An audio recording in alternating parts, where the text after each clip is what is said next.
दोस्तों एक ऐसा गेम जिसमें आप एक वेजिटेरियन हो और कोई आपको एक मीट का टुकड़ा खाने पर 10 लाख रुपए दे, या फिर आप शराब पीना छोड़ चुके हो और कोई आपको एक शराब की बोतल पीने के 50 लाख रुपए दे, तो क्या आप वो गेम खेलोगे? दोस्तों शुरुआत में ये गेम जितना ज्यादा आसान लग रहा है, आगे बढ़ते बढ़ते ये गेम उतना ही ज्यादा भयानक होता जाता है। आज मैं जिस फिल्म को एक्सप्लेन करने वाला हूँ उस फिल्म का नाम है वुड यू रादर। मूवी की शुरुआत में हम आयरिस नाम की एक लड़की को देखते हैं जो एक कंपनी में जॉब के लिए इंटरव्यू देने आई होती है। दरअसल आयरिस का छोटा भाई जिसका नाम राले होता है उसको कैंसर है और अगर जल्दी ही उसका बोन मैरो ट्रांसप्लांट नहीं किया गया तो उसकी जान बचाना मुश्किल हो सकता है। इसलिए आयरिस उसका इलाज कराने और घर के खर्चे चलाने के लिए एक जॉब ढूंढ रही थी। आज भी आयरिस एक कंपनी में इंटरव्यू देने के लिए आई थी पर वहाँ पर भी उसका सिलेक्शन नहीं होता। इसके बाद आयरिस राले के डॉक्टर ब्रैंडन से उनके क्लिनिक में मिलने के लिए जाती है। वहाँ पर डॉक्टर ब्रैंडन आयरिस को शेफर्ड लैमरिक नाम के एक आदमी से मिलवाते हैं जो आयरिस को बताता है कि उसका फाउंडेशन आयरिस के भाई की हेल्प कर सकता है और उसकी जान बचा सकता है। ये बात सुनकर आयरिस काफी खुश होती है और वो शेफर्ड से पूछती है कि इसके बदले उसे क्या करना पड़ेगा। शेफर्ड उसे बताता है कि कल रात को उसके घर पर एक डिनर पार्टी है जहां उसे आना होगा। उसके अलावा वहां पर और भी ऐसे लोग आएंगे जिनको पैसों की जरूरत है। डिनर करने के बाद वहां पर एक गेम खेली जाएगी और जो भी उस गेम को जीतेगा उसे बहुत सारे पैसे मिलेंगे। आयरिस शेफर्ड की बातें सुनकर थोड़ी कंफ्यूज हो जाती है और वो उसको बोलती है कि वो इस बारे में उसे सोच कर बताएगी। जाने से पहले शेफर्ड उसको बोलता है कि अगर वो ये गेम जीत गई तो पैसों के साथ साथ वो उसके भाई का इलाज भी करवा देगा। और इसी के साथ वो आयरिस को अपना कार्ड देता है और बोलता है कि अगर वो आना चाहे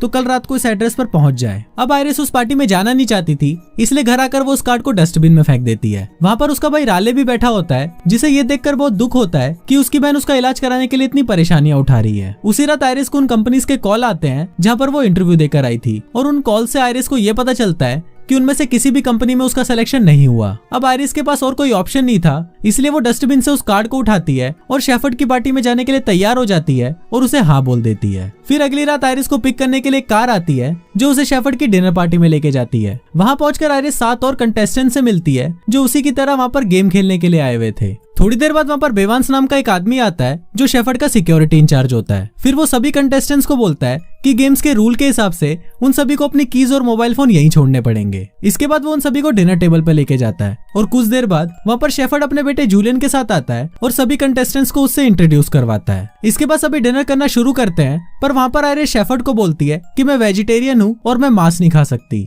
ये सुनकर शेफर्ड थोड़ा खुश होता है और वो आयरिस को बोलता है कि मैं चाहता हूँ कि तुम ये मांस का टुकड़ा खाओ, पर आयरिस उसे ऐसा करने से मना कर देती है। फिर शेफर्ड आयरिस को बोलता है कि अगर तुम ये मांस का टुकड़ा खा लेती हो तो मैं तुम्हें $10,000 दूंगा। आयरिस ये सुनकर सोच में पड़ जाती है क्योंकि $10,000 कोई छोटी रकम नहीं थी और थोड़ी देर सोचने के बाद वो उस मांस के टुकड़े को खा लेती है। ये देखकर शेफर्ड उस पर हंसने लगता है और उसको बोलता है कि जिसने पूरी जिंदगी कभी मांस नहीं खाया था आज उसने कुछ पैसों के लिए ये मांस खा लिया है। इसके कुछ देर बाद शेफर्ड को पता चलता है कि उसके पास में बैठा एक आदमी जिसका नाम कॉनवे है वो एक रिकवरिंग एल्कोहलिक है और उसने शराब पीना छोड़ दिया है। फिर शेफर्ड कॉनवे को बोलता है कि अगर उसने अपने सामने रखा हुआ वाइन का गिलास पूरा पी लिया तो वो उसे $10,000 देगा, पर कॉनवे उसे ऐसा करने से मना कर देता है। फिर शेफर्ड कॉनवे के सामने $50,000 की गड्डी रखता है और उसको बोलता है कि अगर तुमने अपने सामने रखी हुई शराब की बोतल को पूरा खत्म कर दिया तो ये सारे पैसे तुम्हारे। ये सुनते ही कॉनवे लपक कर उस बोतल को उठाता है और उसे पूरा खाली कर देता है। डिनर खत्म होने के बाद शेफर्ड सभी कंटेस्टेंट्स को बोलता है कि अब हम असली गेम को शुरू करने वाले हैं जिसका नाम है वुड यू रादर। इस गेम में सभी कंटेस्टेंट्स को 2 ऑप्शन दिए जाएंगे जिसमें से उन्हें एक ऑप्शन को सेलेक्ट करना होगा और उस ऑप्शन को सेलेक्ट करने के लिए उन्हें सिर्फ 15 सेकंड दिए जाएंगे। अगर इन 15 सेकंड में उन्होंने कोई भी ऑप्शन सेलेक्ट नहीं किया तो उसे गेम से बाहर कर दिया जाएगा और ऑप्शन सेलेक्ट करने के बाद उन्हें जो टास्क दिया जाएगा उन्हें उस टास्क को पूरा करना ही पड़ेगा। आयरिस पूछती है कि अगर किसी ने टास्क को पूरा करने से मना कर दिया तो क्या होगा, तो शेफर्ड बोलता है कि उसे भी गेम से बाहर कर दिया जाएगा और जो सारे टास्क को पूरा करके गेम के अंत तक बना रहेगा वही इस गेम का विनर होगा। अब गेम शुरू होने से पहले शेफर्ड सभी लोगों को बोलता है कि अगर कोई गेम को छोड़कर यहाँ से जाना चाहता है तो वो अभी चला जाए, क्योंकि अगर एक बार गेम शुरू हो गया तो कोई भी यहाँ से जा नहीं सकता। पर वहाँ पर बैठे लोगों में से कोई भी नहीं उठता क्योंकि सभी लोगों को पैसों की जरूरत थी। फिर गेम शुरू होता है और बेवांस कमरे में एक इलेक्ट्रिक शॉक देने वाली मशीन लेकर आता है। उस मशीन को देखकर सभी लोग घबरा जाते हैं और कॉनवे उठकर वहाँ से जाने की कोशिश करता है। वो बोलता है कि मुझे पहले ही पता था कि तुम हम सभी को हर्ट करने वाले हो, इसलिए मुझे ये गेम नहीं खेलना। इस पर शेफर्ड उसे बोलता है कि मैंने पहले ही बोला था कि अगर कोई गेम छोड़कर जाना चाहे तो अभी जा सकता है, पर अब गेम शुरू हो गई है और रूल्स के हिसाब से तुम अब कहीं नहीं जा सकते। पर कॉनवे शेफर्ड की कोई बात नहीं सुनता और वो वहाँ से जाने की कोशिश करता है, पर तभी बेवांस उसे गोली मार देता है जिससे कॉनवे वहीं मर जाता है। ये देखकर सभी कंटेस्टेंट्स बहुत ज्यादा घबरा जाते हैं और वो समझ जाते हैं कि अब उनका यहाँ से निकल पाना नामुमकिन है। फिर बेवेंस दो कंटेस्टेंट्स काल और एमी के सर पर वो इलेक्ट्रिक डिवाइस लगा देता है और फिर शेफर्ड काल को दो चॉइस देता है कि वो खुद को शॉक देना चाहता है या फिर एमी को। अब काल एमी को शॉक नहीं देना चाहता था, इसलिए वो खुद ही शॉक ले लेता है। इसके बाद काल के सिर से वो डिवाइस निकालकर एक बूढ़ी औरत लिंडा के सर पर लगाया जाता है और एमी को ऑप्शन दिया जाता है कि वो खुद को शॉक देगी या लिंडा को। पर एमी बिना टाइम वेस्ट किए लिंडा को शॉक देती है और बोलती है कि वो यहाँ सिर्फ गेम खेलने के लिए आई है। अब इसी तरह सभी कंटेस्टेंट्स के सर पर डिवाइस लगाया जाता है और सभी को ऑप्शंस दिया जाता है। लास्ट में आयरिस की बारी आती है और उसके और काल के सर पर वो डिवाइस लगाया जाता है। अब आयरिस बहुत अच्छी थी, इसलिए वो इलेक्ट्रिक शॉक खुद ही ले लेती है और इसी के साथ गेम का पहला राउंड कंप्लीट हो जाता है और यहाँ पर कोई भी कंटेस्टेंट गेम से बाहर नहीं होता। इसके बाद शेफर्ड सभी को एक ब्रेक लेने के लिए बोलता है और दूसरे राउंड की तैयारी भी शुरू हो जाती है। थोड़ी देर बाद वहाँ पर शेफर्ड का बेटा जूलियन सभी से मिलने आता है और फिर उसकी वहाँ पर बैठे एक कंटेस्टेंट ट्रेविस से लड़ाई हो जाती है। ट्रेविस उसे बहुत गालियां देता है, जिस पर जूलियन उसे बोलता है कि उसने अपना मुंह खोलकर बहुत ही बड़ी गलती की है।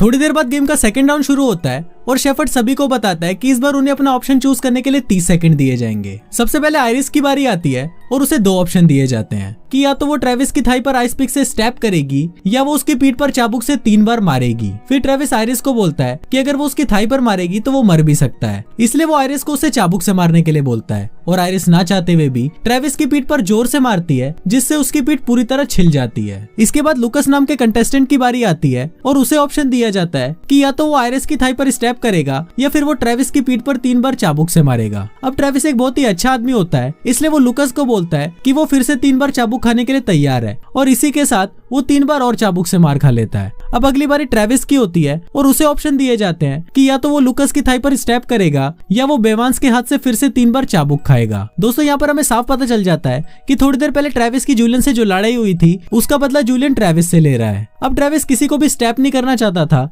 इसलिए वो तीसरी बार भी चाबुक खाने के लिए तैयार हो जाता है और बेवांस के हाथों चाबुक खाने के बाद वो पूरी तरह अधमरा हो जाता है। इसके बाद पीटर नाम के एक आदमी की बारी आती है और उसे ऑप्शन दिया जाता है कि या तो वो लिंडा की थाई पर स्टैप करेगा या फिर वो ट्रेविस की पीठ पर 3 बार चाबुक से मारेगा। अब पीटर सोचता है कि अगर अब उसने ट्रेविस को मारा तो वो मर जाएगा, इसलिए वो देखता है कि लिंडा पैरालाइज है, इसलिए वो लिंडा को बोलता है कि अगर मैं तुम्हें स्टैप करूंगा तो तुम्हें कुछ भी फील नहीं होगा और इसी के साथ वो आइस पिक से उसकी थाई पर मार देता है, जिससे लिंडा का बहुत सारा खून निकलने लगता है। थोड़ी देर बाद पीटर देखता है कि लिंडा एकदम शांत पड़ी हुई है और चेक करने पर पता चलता है कि वो मर चुकी है। अब लास्ट में काल को ऑप्शन दिया जाता है कि या तो वो लुकस को स्टैप करेगा या ट्रेविस की पीठ पर चाबुक से मारेगा। अब काल को ये पता चल चुका था कि अगर इस गेम में आगे बढ़ना है तो उसे किसी न किसी को तो मारना पड़ेगा, क्योंकि अगर सभी ही एक दूसरे को बचाएंगे तो गेम जीतेगा कौन। और इसी के साथ वो ट्रेविस की पीठ पर 3 बार मारता है, जिससे ट्रेविस की वही मौत हो जाती है और इसी के साथ गेम का सेकंड राउंड भी खत्म हो जाता है। अब तीसरा राउंड शुरू ही होने वाला था, पर लुकस वहाँ पर देखता है कि बाहर जाने का दरवाजा खुला हुआ है, इसलिए वो सभी को बाहर भागने के लिए बोलता है। तभी एमी को छोड़कर सभी बाहर भागने की कोशिश करते हैं। आयरिस कमरे से बाहर चली जाती है और काल शेफर्ड को चाबुक से मारने के लिए उसके पास आता है, पर तभी शेफर्ड काल को गोली मारकर उसे वहीं मार डालता है। आयरिस बाहर जाने का रास्ता ढूंढ रही होती है,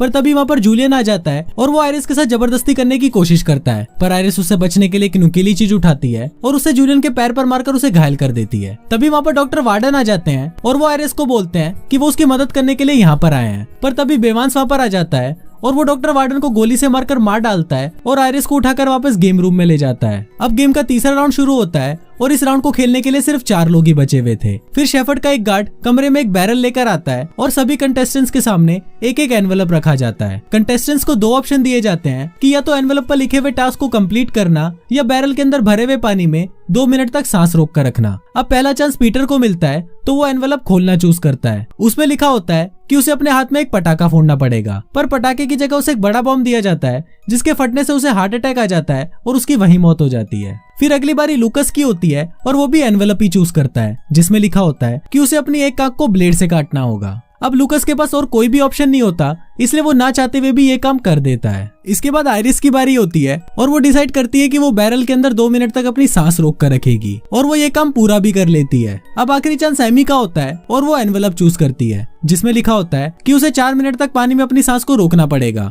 जिसको वो पूरा नहीं कर पाती और वहीं मर जाती है। अब लास्ट राउंड में सिर्फ लुकस और आयरिस बचते हैं। फिर शेफर्ड उनको बोलता है कि इस राउंड में जिसे भी पहला चांस मिलेगा उसको ही सारा एडवांटेज मिलेगा। फिर टॉस करके ये डिसाइड किया जाता है कि पहला चांस किसको मिलेगा, तो टॉस में आयरिस जीतती है। फिर शेफर्ड आयरिस के हाथ में एक बंदूक देता है और उसको बोलता है कि या तो तुम दोनों ये गेम छोड़कर अभी घर जा सकते हो पर बिना किसी पैसे के, और या वो लूकस को शूट कर दे और गेम जीतकर सारा पैसा लेकर घर चली जाए। फिर लूकस आयरिस को समझाने की कोशिश करता है कि हम कहीं और से पैसा कमा लेंगे और मेरी 3 बहनें भी हैं, प्लीज मुझे शूट मत करना। पर आयरिस को सिर्फ अपने भाई की ही परवाह थी जिसके लिए उसने इतना सब कुछ किया था, और वो अचानक लूकस के हार्ट में शूट कर देती है जिससे वो वहीं मर जाता है। अब आयरिस गेम जीत जाती है और शेफर्ड उसे बहुत सारे पैसे देता है और बोलता है कि अगले हफ्ते से उसके भाई का इलाज शुरू हो जाएगा। फिर आयरिस पैसे लेकर अपने घर पर आती है और थोड़ी देर बाद जब वो अपने भाई को देखने उसके पास जाती है तो वो देखती है कि उसके भाई ने बहुत सारी दवाइयां खाकर सुसाइड कर लिया है। अब शायद उसके भाई ने ऐसा इसलिए किया क्योंकि अब वो अपनी बहन को और तकलीफ नहीं देना चाहता था, और कुछ इसी तरह से ये फिल्म यहीं खत्म हो जाती है। अब जाने से पहले दोस्तों मैं भी आपको 2 ऑप्शन देना चाहता हूँ कि या तो आप मेरे चैनल को सब्सक्राइब कर लो